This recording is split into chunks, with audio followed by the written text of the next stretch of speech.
Welcome to the deep dive. Today we're diving into a really pivotal decision for individuals feeling called to missionary work.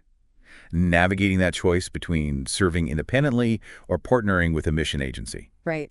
It's a path with a fascinating array of considerations, and honestly, the core questions about support, resources, and vision, well, they can resonate with anyone facing a major life or career decision. Absolutely. We've immersed ourselves in a collection of really insightful perspectives from those with firsthand experience, seasoned missionaries, mission pastors, others deeply engaged in the world of missions. Yeah. They've shared their personal journeys and offered advice, painting a vivid picture of the advantages and disadvantages of both independent and agency-supported service. Exactly. Our goal today is to synthesize all that rich practical wisdom into something clear and actionable for you. We want to really unpack the core benefits and potential drawbacks of each approach, drawing directly from the experiences and insights shared in these sources. Think of this as your shortcut to gaining a solid understanding of this multifaceted topic, whether this is a decision on your horizon or simply something you're keen to learn more about. Okay, so where do we even begin to unpack this? Well, what strikes you immediately is the human element, really, at the heart of this choice. Our sources kick off with a compelling story that kind of throws the central question into sharp relief. Ah, you're referring to that vivid account from Mauritania, aren't you? The aging pickup truck overloaded with missionaries heading to a conference. Yeah, the sheer scale of the journey across that challenging terrain. They actually had to take a flight for part of it because of the risks involved and then that unexpected encounter with the police. And the strategically deployed cinnamon roll. Right. And it all culminates in Debbie's powerful realization upon finally arriving, with the rest of the group. We need each other. That simple statement encapsulates a fundamental human truth, the vital need for community and mutual support, especially when undertaking demanding work in unfamiliar and, well, potentially challenging contexts. It really hits home. And it immediately raises that central question. Does aligning with an agency more effectively address that fundamental need for each other than trying to navigate the complexities of missionary work all on your own? Exactly. That feels like a key lens through which to view this entire discussion. It is indeed. And our sources reveal a pretty strong consensus around one of the primary motivations for missionaries choosing to join agencies. Effectiveness, right? The prevailing view is that agencies significantly enhance a missionary's ability to achieve their goals. So what is it about agencies that contributes to this effectiveness? Well, it seems like they provide a foundational structure and a range of crucial support services. And the sources detail quite a few of these. For instance, they often assist with placement, connecting missionaries with appropriate openings in various parts of the world. That's right. Agencies typically have established networks and a deep understanding of the needs on the ground in different regions. They can match a missionary's skills and calling with existing work that has a proven track record or significant potential. Then there's the really practical aspect of financial support. While missionaries often still need to build their own donor base, agencies offer invaluable guidance through that whole process, providing fundraising materials, offering advice on how to connect with supporters, and crucially, managing the administrative side of tax-deductible receipts, which, let's face it, simplifies things considerably for donors. Yeah, that administrative backbone and the legitimacy an agency provides can be incredibly valuable when it comes to building a sustainable support network. Sure. Beyond finances, orientation is another key area. Entering a new culture is a monumental undertaking, right? Definitely.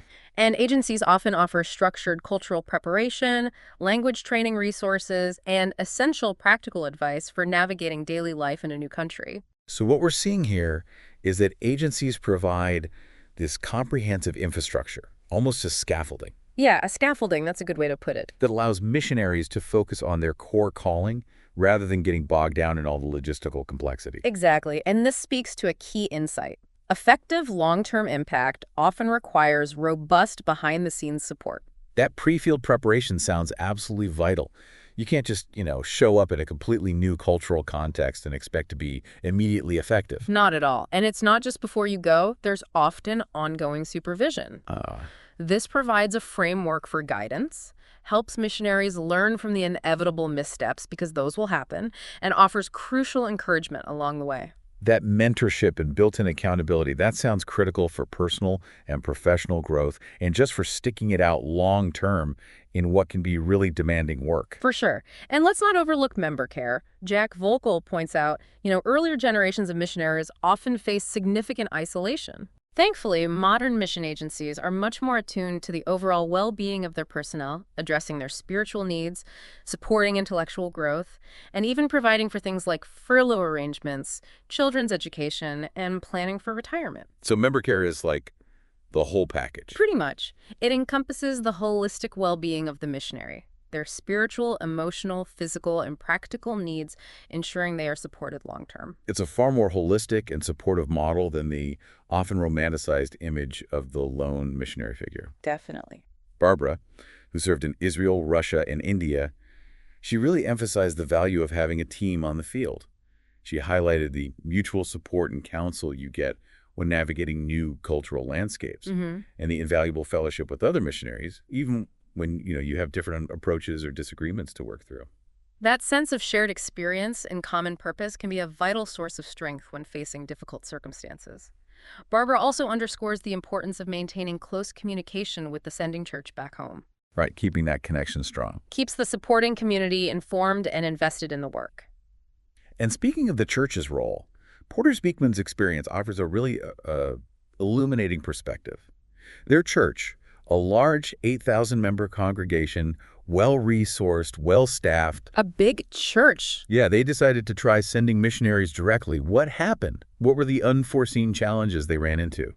Well, they got overwhelmed pretty quickly by a host of administrative complexities, navigating intricate visa regulations, securing appropriate medical insurance, setting up pension plans. Wow. And then the sobering realization that they lacked the infrastructure and expertise to handle serious crises, like what if there was a bus hijacking or a potential hostage situation? They just weren't equipped. Wow. That really underscores the sheer scale of the logistical and risk management challenges involved.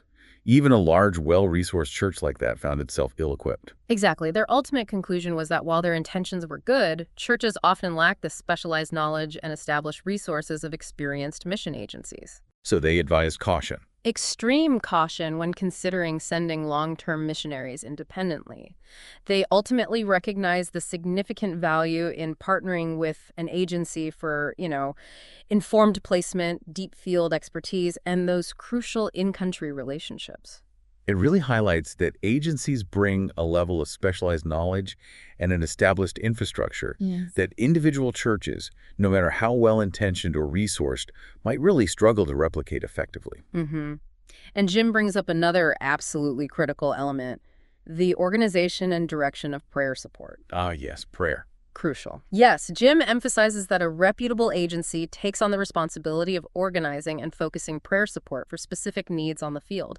He highlights the vital importance of that prayer covering for the success of ministry endeavors. And selection too, right? Right. He also points to the rigorous selection processes that good agencies employ, ensuring they send individuals who are genuinely well-suited for the work. Okay, so moving beyond the crucial aspects of support and prayer, Mike provides a really comprehensive list of the practical advantages of partnering with an agency, starting right at the beginning with pre-field prep.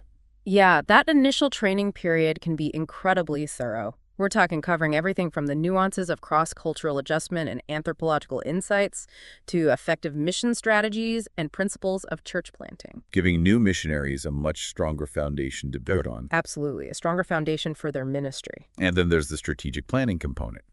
Agencies typically have like a deep understanding of their ongoing work in various regions. They know the landscape. And can effectively connect new missionaries with those who are already established on the ground, helping them to learn from past experiences and, importantly, avoid common pitfalls. That example of the couple who went to a French-speaking country without learning French really drives that point home. Oh yeah, it definitely illustrates the practical wisdom and local knowledge an agency can provide. Accountability is another crucial area. Mike highlights agencies often provide structures for time management, goal evaluation, and even offer support in navigating personal challenges and temptations, which can be a significant factor, especially in more isolated settings. The element of encouragement seems huge, too, being part of a larger community that shares your core mission and values, Yeah, that shared ethos. where you can find mutual support and prayer in the midst of challenging circumstances. While staying in touch with friends and family back home is important, having that immediate in-person connection with fellow missionaries who get it. Who understand the unique pressures and joys. Yeah, that sounds invaluable. Absolutely. And let's not overlook the freedom for ministry that partnering with an agency can afford. By handling many of the time-consuming logistical and administrative burdens, things like arranging travel, managing finances, procuring essential supplies. All that stuff that takes time. Right, the agency frees up the missionary to dedicate more time and energy to their primary calling. Mike points out how much time this can save, particularly in developing countries where even routine administrative tasks can involve significant travel and bureaucracy. Exactly. That allows missionaries to focus on the actual ministry work they feel called to do, whether it's evangelism, discipleship, teaching, community development, whatever it is. And the theme of teamwork comes up repeatedly. Mike emphasizes how the model of evangelism and church planting in the New Testament was largely a team effort. Right, not lone rangers. Not lone rangers. And that collaborative approach offers numerous benefits today, modeling Christian community, bringing together diverse skills and perspective, increasing overall potential for impact, compensating for individual weaknesses. And ensuring continuity. Yes, ensuring continuity in the ministry, even if team members need to take leave or move on. And in the unfortunate event of a crisis situation. Yeah, an established agency network with personnel on the ground can provide a much more rapid and effective response than an individual missionary operating in isolation could typically manage. So the case for working with an agency seems pretty compelling based on these insights. It does, and Jack Chapin even provides a theological framework for this approach, drawing a connection back to the sending of Paul and Barnabas in Acts 13. Ah, okay. How does he frame that? Well, he views that commissioning as the first mission team and, in essence, a foundational model for what we understand as mission agencies today. Interesting. While Paul and Barnabas were clearly gifted individuals, they were specifically sent and supported by the church in Antioch, and crucially, they maintained accountability and connection with that sending body upon their return. And Jack stresses the ongoing importance of agencies maintaining these healthy ties with denominations and local churches. Yes, that connection is key. He also highlights the accumulated experience and specialized expertise that established agencies bring to the task of reaching specific people groups, often having developed culturally sensitive and effective methodologies over years of work. And he mentions the value of accountability provided through organizations like the Mission Exchange and Cross Global Link. Right, those are like oversight bodies. Exactly. Examples of accountability organizations within the mission agency world helping to ensure ethical practices and effectiveness. And the in-depth training that reputable agencies offer further underscores their value in equipping missionaries for effective service. Okay, so a strong case for agencies. Yeah, but of course, there's another side to this coin. Many individuals do feel called to serve independently. What are the primary motivations and arguments for taking that path? Well, Jay argues that many of the services provided by agencies can actually be accessed through other means and potentially at a lower overall cost, both in terms of, financial contributions and the time commitment involved. So he acknowledges the perceived advantages of agencies, things like providing legitimacy for fundraising, offering practical admin support, providing a ministry structure, ensuring accountability, fostering team encouragement. Yes, he sees those potential benefits, but he also outlines what he perceives as the potential drawbacks of partnering with an agency. Let's explore some of those key concerns. Okay, what are they? Firstly, the financial cost. Jay points out that many agencies rely on a percentage of the funds raised by their field missionaries to support their central operations, their home office staff. The overhead, essentially. Right, the overhead. He raises the concern that this model might sometimes require missionaries to raise more funds than are strictly necessary for their direct ministry work on the ground. The time commitment is another significant concern for Jay. He suggests that some agencies may require missionaries to attend numerous general conferences, field meetings, fill out various reports. Lots of meetings and paperwork. Right, which can collectively take away valuable time and energy that could otherwise be directly invested in ministry activities. Then there's what he terms the relationship cost. In situations where an agency has multiple missionaries working in the same area or on similar projects, there's often an expectation of collaboration. Jay raises the potential challenge of having to work closely with colleagues whose vision or personality, or just working style might not be entirely compatible with your own without having the autonomy to choose your direct ministry partners. That could be tricky. Yeah, and perhaps most significantly for some, the potential impact on their personal vision. With an agency, there might be a perceived pressure, maybe subtle, maybe not, to align your ministry focus and methods with the agency's established vision and priorities. Even if you feel God leading you in a slightly different direction. Exactly. Or you perceive evolving needs on the ground that require a different approach. Okay. So Jay's core argument is that all the perceived benefits an agency offers, from admin support to accountability structures, even team encouragement, can be cultivated independently. Right, potentially leading to savings in those financial, time, relationship, and vision-related costs. However, and this is a big however, he also strongly emphasizes that certain foundational qualities are absolutely essential for success, regardless of whether one chooses to serve with an agency or independently. And those critical traits, according to Jay, are self-discipline, a crystal clear understanding of God's specific calling in your life, and a proactive commitment to cultivating accountable relationships with trusted mentors, peers, and supporting churches. So without those foundational elements, He suggests an individual is likely to face significant challenges regardless of their affiliation. It's not just about agency versus independent. It's about personal readiness and support systems. that makes sense. John offers another valuable perspective, suggesting that individuals feeling called to long-term missionary service should ideally either partner with a well-vetted mission agency or ensure that their local church takes on the full responsibility of serving as their sending agency. So one or the other, basically. Drawing on his experience in Japan, he's observed that independent missionaries sometimes struggle with consistent leadership oversight, robust financial support, and clear accountability structures. He reiterates the importance of having that relational framework, whether it's through an agency or a committed sending church, especially for those who are, newer to cross-cultural ministry, Definitely need that support starting out. which naturally leads us to another really significant decision point, the matter of financial support. This often involves choosing between receiving a denominational salary or engaging in personal support, raising through a non-denominational agency. Right, the money question. There are certainly distinct advantages to the denominational support model. There's often a greater sense of familiarity with the denomination's theological framework and ministry methods. You know what you're getting into, sort of. Exactly. And in some cases, there might not be a requirement to raise personal support, as the denomination typically allocates funds through a central mission budget. This can also provide a built-in support network within the denominational churches and maintain a strong connection with your home church. However, the source wisely cautions individuals to carefully consider the specific work and policies of the denomination, as well as ensuring that their primary geographical focus and ministry philosophy align well with their personal calling. Yeah, alignment is key. Jack Volkel's experience illustrates this point. Despite his parents having a positive experience serving within their denomination, his own theological convictions led him to pursue service through a non-denominational agency instead. So personal conviction trumped the familiar path. For him, yes. Conversely, the practice of raising personal support, as Jim highlights, offers its own unique set of benefits. It forces you, really, to learn how to articulate your vision and calling in a compelling way. Which is a skill in itself. A huge skill. It allows for a tangible and ongoing experience of God's provision through the generosity of supporters, and it fosters the development of a dedicated prayer and support team, potentially connecting you with hundreds of individuals who become personally invested in your ministry. That personal connection sounds powerful.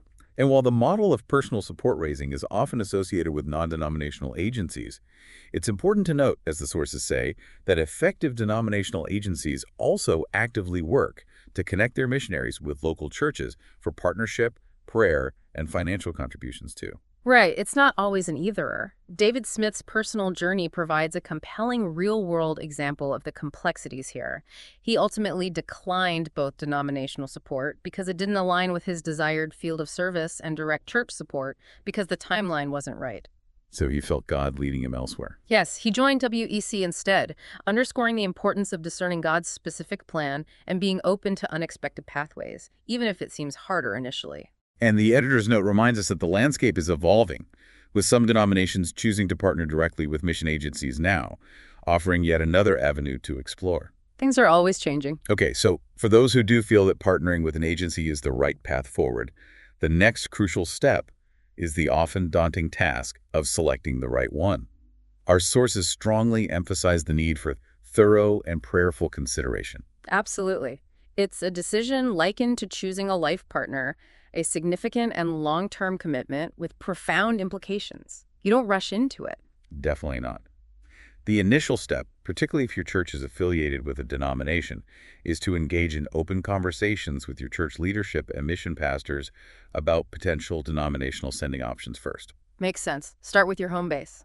If that doesn't seem like the right fit, it's wise to ask your church for recommendations of reputable sending agencies they perhaps already have a trusted relationship with. Good advice. Leverage existing trust. And regardless of whether you're exploring denominational or non-denominational agencies, there are some really insightful and frankly crucial questions you need to ask as part of your discernment process. John provides a helpful list of factors to consider, including the specific geographical location and type of ministry you feel called to, the agency's fundamental doctrinal positions. The non-negotiables. Right. The level of input you'll have in your ministry assignments, your home church's perspective on the agency that's huge, the amount of financial support you'll be expected to raise, and the percentage that goes towards the agency's central operations. The admin fee, basically. Yeah. The agency's philosophy regarding missionary families and the specifics of their language training program, including, importantly, the opportunity to speak with current missionaries on the ground. Get the real story. Get the real story. And Jack Volkel delves even deeper, providing a really comprehensive list of penetrating questions to ask a prospective agency. Okay, like what? Well, these range from clearly understanding their theological orientation and their core passion and unifying focus, to their philosophy on working collaboratively with the local church, their internal decision-making processes and openness to new ideas, and their overall vision for the next 5 years. He also raises really vital questions about their approach to missionary supervision and reporting, their commitment to avoiding paternalism, and actively developing national leaders. Which is so important for sustainability. Exactly, including empowering them with their own vision and fostering sustainable national institutions, their track record of collaboration with other denominations, ministries, and organizations,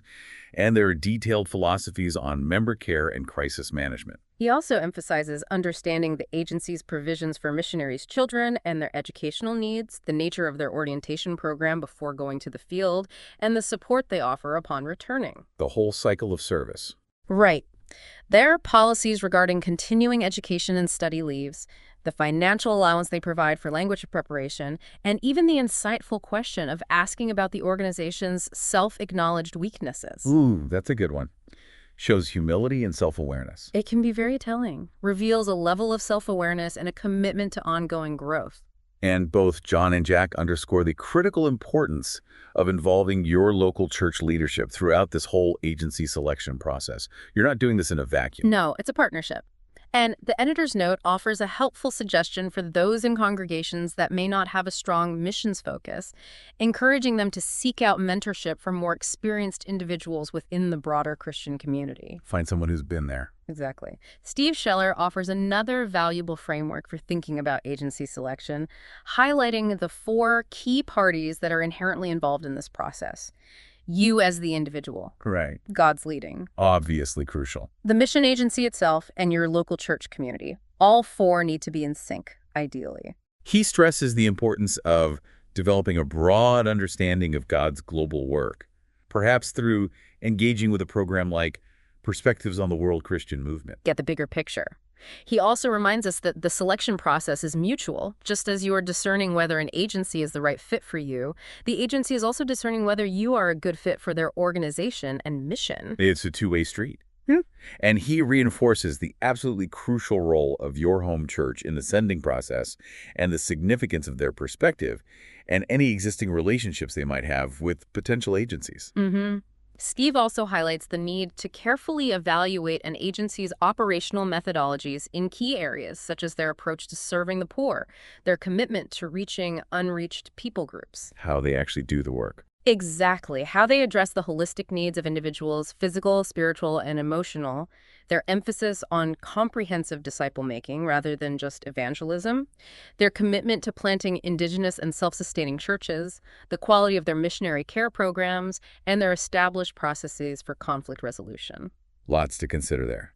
The question of agency size often comes up as well. Is it generally better to go with a large, well-established agency or a smaller, perhaps more agile one? Yeah, that's a common question. Rob suggests initially considering whether the agency operates in your desired country of service and whether they are of sufficient size to provide adequate support and leadership, both while you're on the field and from their home office. So basic capacity first. Right. He also highlights the importance of their financial accountability and overall reputation within the mission community.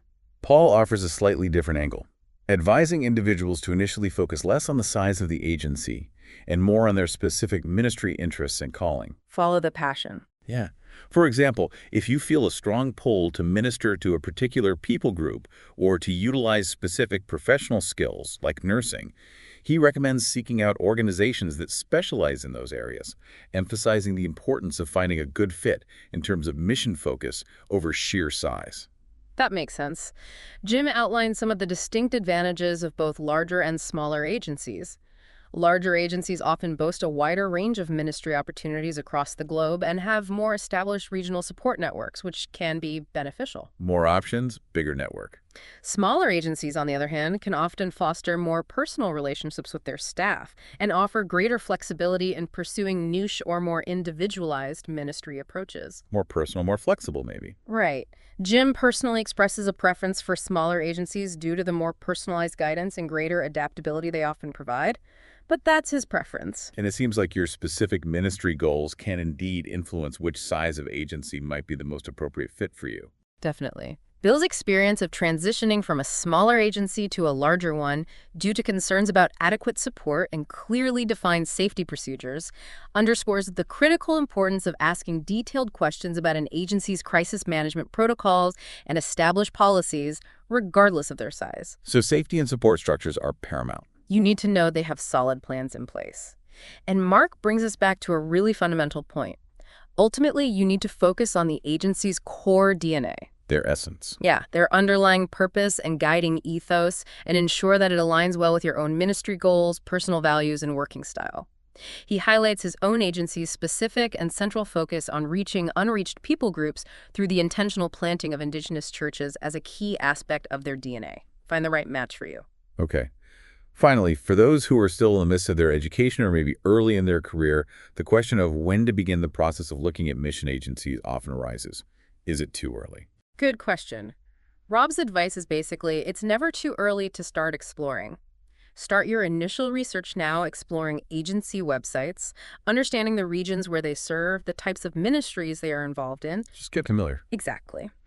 He also suggests considering participating in a short-term mission trip as a valuable way to assess whether an agency's approach and the field environment might be a good long-term fit.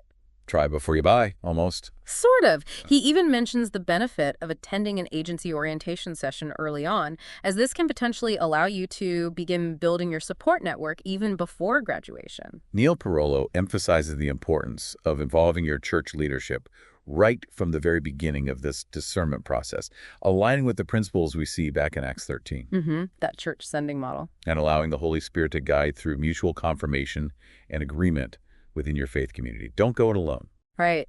And Jim shares his own encouraging experience with an agency that cultivated a relationship with him over many years, starting when he was a student, right through to becoming a long-term missionary, offering guidance and support without ever applying undue pressure. Building that relationship over time. Exactly. So as we draw this deep dive to a close, the central takeaway seems to be that the decision between partnering with a mission agency, serving independently, or even working through a denomination is, well, it's a profoundly personal one. It really is. With significant advantages and potential challenges associated with each path. Absolutely. There's no one-size-fits-all best answer here.